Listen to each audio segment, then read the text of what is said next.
Hello प्यारे विद्यार्थियों, स्वागत है आपका इंटरव्यू क्लासेस में। आज हम डिस्कस करेंगे अपनी first poem dust of snow, जो कि लिखी है रॉबर्ट फ्रॉस्ट ने।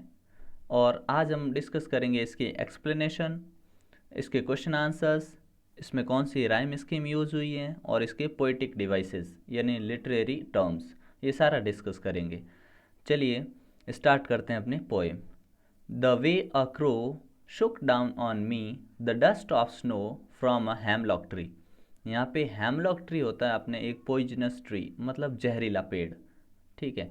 और क्रो क्रो और हेमलॉक ट्री ये दोनों क्या माने जाते हैं? बैड ओमन माने जाते हैं। बैड ओमन मतलब बुरे संकेत, अशुभ संकेत माने जाते हैं।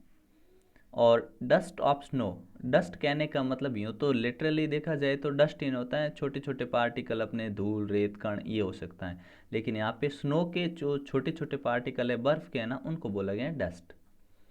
तो अपने पोइट रास्ते में कहीं जा रहे थे या कहीं से आ रहे थे, तभी क्या हुआ, हेमलॉक ट्री पर एक कौवा बैठने से या उसके उड़ने से, कुछ ऐसी मूवमेंट कौवे के करने से, क्रो के ऐसी मूवमेंट से कुछ है ना, डस्ट ऑफ स्नो पोइट के ऊपर गिर जाती हैं।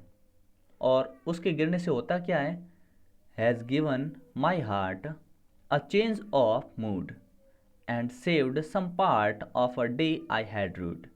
रूड का मतलब होता है सैड या अनहैप्पी। उनका जो मूड था खराब था, क्योंकि खराब मूड ये दिखाता है क्रो और हेमलॉक ट्री। ठीक है। उनका मूड कुछ अच्छा नहीं था, और वो मूड उनका बिल्कुल चेंज हो जाता है। किस वजह से? जब उनके ऊपर डस्ट ऑफ स्नो गिरती है क्रो की मोमेंट से, तो उनके हृदय बिल्कुल चेंज हो जाता है, मन बदल जाता है उनका। और उनका दिन पीछे जो बचा हुआ होता है वो बैड से अच्छा हो जाता है, गुड हो जाता है। ये अपनी पोएम है। अब देखते हैं इसमें कौन सी राइमिंग स्कीम यूज़ हुई है। राइम स्कीम कैसे चेक करते हैं, देखिए पहले बात कर लेते हैं कि राइम स्कीम में ध्यान रखिएगा जिसमें लास्ट में सेम साउंड आए। जैसे देखिए क्रो स्नो सेम है, मी एंड ट्री दोनों में आ रहा है। तो क्रो और स्नो इन दोनों को जो सेम है उनको ए और इसको भी ए दे दीजिए। अब मी हो गया ये बी, तो ये ट्री सेम साउंड है तो बी। तो इसमें राइम स्कीम क्या हो गई, A B A B, A B A B. ठीक है, सॉरी ये बी है, ठीक है, ए बी ए बी। और यहाँ क्या हो गई, हार्ट पार्ट, ये सेम है क्योंकि आप ए और बी यहाँ यूज कर चुके हैं, तो यहाँ पे आएगा सी। और क्योंकि पार्ट में सेम साउंड है सी। मूड और रूड इन दोनों के लिए आप यूज करेंगे डी। तो अपनी राइम स्कीम हो गई सी डी सी डी। ठीक है। और मैंने यहाँ नीचे लिख भी रखी है, आप यहाँ से भी देख सकते हैं। ठीक है, ये देखिए राइम स्कीम क्या होगी, ए बी सी डी। फिर है एजोनेंस। एजोनेंस ये होता है स्वर साम्य, जिसमें किसी स्वर का या वोवल का रिपीटेशन होता है। जैसे इसमें देखो सुक, डाउन, ऑन, इन तीनों में क्या हो रहा है, रिपीटेशन, ओ का रिपीटेशन हो रहा है। और ओ क्या होता है, एक वोवल। तो यहाँ पे एजोनेंस यूज हुआ है। फिर देखिए एलिट्रेशन। एलिट्रेशन होता है जिसमें वर्ड के शुरू में सेम साउंड आना चाहिए। जैसे देखिए हैज़, हार्ट, ठीक है, सेव्ड, सम, ठीक है, दोनों में एस एस आ रहा है, इस इधर कौन एच एच आ रहा है। ठीक है, तो यहाँ पे एलिट्रेशन यूज हुआ है। ठीक है। नेक्स्ट है अपने इसके, अब क्वेश्चन आंसर देखते हैं। फर्स्ट क्वेश्चन देखिएगा, what is a dust of snow. Dust of snow क्या है? वॉट डज द पोइट से has changed his mood, how has the poet's mood changed. Dust of snow क्या है और पोइट क्या कहते हैं इनके बारे में, पोइट का मूड कैसे चेंज हो गया। तो आंसर लिखेंगे, the dust of snow means the fine particles of snow. यहाँ पे डस्ट ऑफ स्नो का मतलब है कि स्नो के छोटे छोटे पार्टिकल्स, छोटे छोटे कण। The sudden shower in the form of the dust of snow change the poet's mood. और अचानक से छोटे छोटे जो ये फंवारे के रूप में पोइट के ऊपर डस्ट ऑफ स्नो गिरे, उससे पोइट का मूड चेंज हो गया। The poet's mood changed from sad to happy. कैसे चेंज हुआ, सैड था पहले और बाद में हैप्पी हो गया। He felt happy and wanted to enjoy the rest of the day. और फिर उन्होंने खुश महसूस किया और आगे का दिन जो बचा हुआ था उसे इन्जॉय करने का मन बनाया। क्वेश्चन नंबर सेकंड देखिए, how does Frost present nature in this poem. इस पोइम के अंदर फ्रॉस्ट ने नेचर को कैसे प्रेजेंट किया, प्रकृति को कैसे प्रस्तुत किया है। The following questions may help you to think of an answer. अब फॉलोइंग क्वेश्चन आपको आंसर देने में मदद करेंगे। फर्स्ट क्वेश्चन क्या है? What are the birds that are usually named in poems? सामान्य तौर से कैसे पक्षियों के पोइम्स में नाम होते हैं? Do you think crow is often mentioned in poems? क्या आप सोचते हैं कि कौओं को भी पोइम में मेंशन किया जाता है? What image come to your mind when you think of a crow? और आपके मन में क्या इमेज बनती है जब आप एक कौवे के बारे में सोचते हैं? आंसर लिखेंगे। Generally poets take the birds and trees which are known for their beauty and good qualities like peacock, parrot, nightingales and trees full of beautiful flowers and fruits etc.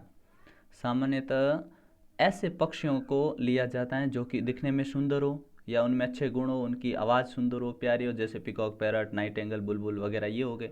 और पेड़ ऐसे लिए जाते हैं जो जिनके या तो फूल सुंदर हो बहुत ज़्यादा या उनके फल अच्छे हो, मीठे हो, उनको लिया जाता है। But here frost has taken a totally different approach. लेकिन पोइट ने यहाँ पे बहुत ही अलग अप्रोच अपनाई है। ही चोज अ क्रो, उन्होंने एक कौवे को चुना।